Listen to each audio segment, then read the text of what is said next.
Welcome to the channel, where the shadows come alive and the past refuses to stay buried. Tonight we delve into the darkest corners of history with top 5 real-life horror murder stories that will send chills down your spine.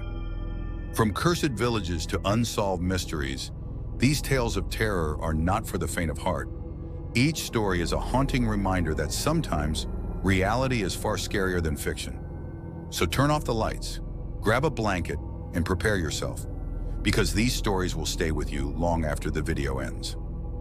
1. The house on the edge of town. In 2015, the Tan family, a husband, wife, and their 2 children, moved into a quiet house on the outskirts of Ipoh, Malaysia. It was the perfect home. Large, peaceful, isolated. The house had been vacant for years and no one knew why. The family didn't ask questions until one day, they stopped answering calls, and then they disappeared. Days passed, then weeks. Their relatives grew worried. Neighbors noticed something strange.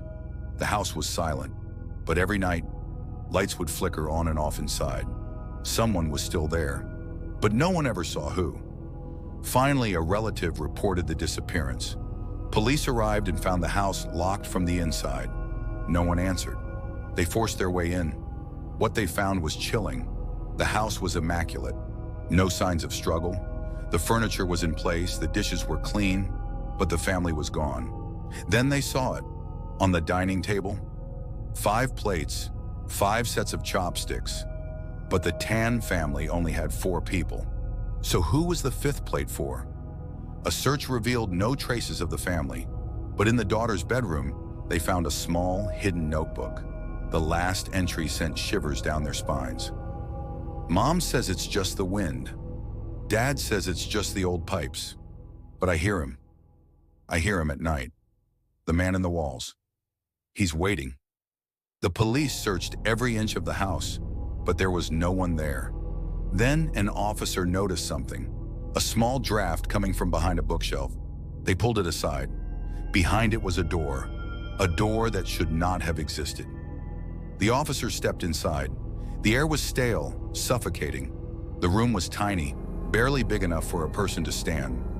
But someone had lived there.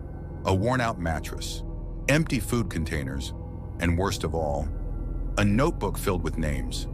Hundreds of names, dates, details like a ledger of lives. And at the bottom of the list, the last name written was Tan, the entire family's names. And next to them, a single word: taken. Investigators dug deeper. The house had a history. Decades earlier, in the 1980s, it belonged to a doctor. Dr. Limit A, respected man. But behind closed doors, he was something else entirely. For years, he ran an underground operation, taking in runaways and unwanted children, but none of them were ever seen again. And then, one day, Dr. Lim himself vanished, leaving behind a house full of ghosts. The evidence led the police to a small town hours away, a place where few people came and fewer ever left. There they found a frail, elderly man living under a false name. It was Dr. Limit. And when they confronted him, he laughed, a slow, hollow laugh. "They always come back," he whispered. "The house calls them back." Then he told them where to dig. Behind the house, beneath a twisted old tree, police dug into the cold earth, and there, beneath the roots, they found what they had feared: remains, dozens of nameless victims, and among them, the remains of the Tan family. They had been there the whole time. The house had simply swallowed them whole. Dr. Lim had never left.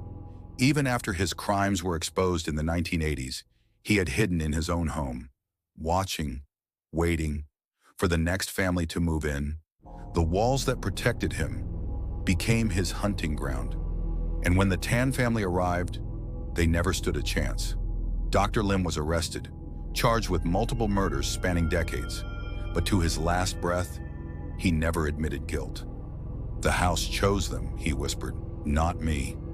And to this day, the house remains abandoned. 2. The vanishing in the village.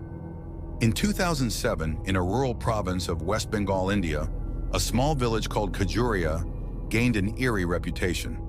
Over the course of 6 months, multiple people went missing without a trace. The disappearances were silent, almost too clean. No signs of struggle, no forced entry, no footprints leading away. People simply went to bed and were never seen again. The villagers lived in fear. Doors were locked before sunset. Children were kept inside. But no matter how careful they were, the disappearances continued. Until finally, one night, a young boy saw something, and what he described sent chills through the village. In July 2007, 10-year-old Rohit Das was playing near the edge of the village when he saw something moving in the fields. Not an animal, not a person, but a group of figures standing perfectly still just beyond the tree line. He blinked, and in an instant, they were gone. Terrified, he ran home. But his story was dismissed as a child's imagination until the next morning. Because that night, his neighbor, an elderly woman named Amala Ghosh, had vanished, and now people started to listen. A search party was formed. But like before, there were no signs, no footprints, no broken locks, nothing. But there was one strange detail. Near Amala's house, the grass was flattened, as if something heavy had been dragged into the trees. So the search moved into the forest, and deep inside, they found something unexpected. A tiny abandoned hut, half buried under overgrown vines. And inside, they found a piece of fabric, a sari, one that belonged to one of the missing women. Someone had been living there, and they had something to hide.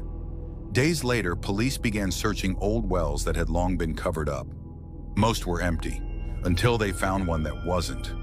And when they peered inside, the sight was horrifying. The missing villagers were there, hidden in a place no one ever thought to look. But the worst part? Some of them had only recently been put there, which meant the person responsible was still watching. The villagers were paralyzed with fear. Who was behind this? Who had been living among them, pretending to be one of them? Then one night, a man was caught sneaking through the village. Dirty, ragged. He tried to run, but the villagers cornered him. His name was Biren Mondal, and when the police arrived, the truth finally came out. Biren Mondal had lived on the outskirts of the village for decades, a quiet, lonely man. People said he was strange, but harmless. But after questioning, he confessed. He had been watching the village for years, studying routines, learning habits, waiting for the right moment. And when the village let its guard down, he would strike, taking his victims one by one and hiding them where no one would find them. Until eventually, he was caught. Biren Mondal was sentenced to life in prison, but the scars he left on Kajuria village never faded. Even today, people say, if you walk near the old wells at night, you can still hear the voices of those who were taken. A whisper in the wind, a soft cry. 3. The strange guest house in Chiang Mai. In 2014, travelers passing through Chiang Mai, Thailand, started whispering about a peculiar guest house near the edge of the city. It had no official name, no online reviews, no signs. But people who wandered inside, usually backpackers and solo tourists, were always welcomed with a smile. For a cheap price, they were given a clean room, home-cooked meals, and friendly hospitality. It seemed perfect. But those who stayed too long never left. The first to disappear was Daniel Clark, a 26-year-old traveler from Australia. He checked into the guest house in March 2014 and vanished. The police dismissed it as another lost tourist, until the next month, when a Japanese woman, Aiko Tanaka, also went missing right after staying in the same guest house. Then a British backpacker, a Korean student, all different nationalities, different backgrounds, but one common link: they had all checked in and never checked out. When concerned families contacted Thai authorities, local police investigated the guest house. They found nothing unusual. Rooms were clean. Passports and belongings of the missing were gone, as if they had simply moved on. The owner, a quiet middle-aged woman named Kamala, claimed the guests had left on their own. She was polite, helpful, and the police found no evidence of foul play, so the case went cold for months, until one day, a terrified guest escaped the house and everything changed. In October 2014, a French backpacker named Lucy Moreau ran into a police station, barefoot, shaking, barely able to speak. She had escaped from the guest house, and her story was terrifying. She had booked a one-night stay. Everything seemed normal at first, the food, the warm welcome, but on the second night, she woke up feeling dizzy, disoriented. Something wasn't right. And when she tried to leave the next morning, Kamala told her she wasn't allowed to go. That's when she noticed. The door was locked from the outside. She wasn't a guest anymore. She was a prisoner. Lucy managed to escape while Kamala was outside, and when the police raided the guest house, they found what had been hidden for so long. Beneath the kitchen floor, under a loose wooden panel, there was a small underground chamber. Inside, they found remains. Old, new, a place where victims had been trapped and never seen again. After her arrest, the truth about Kamala's past slowly emerged. She had inherited the guest house from her parents, who had used it as a family business for years. But no one knew the dark secret.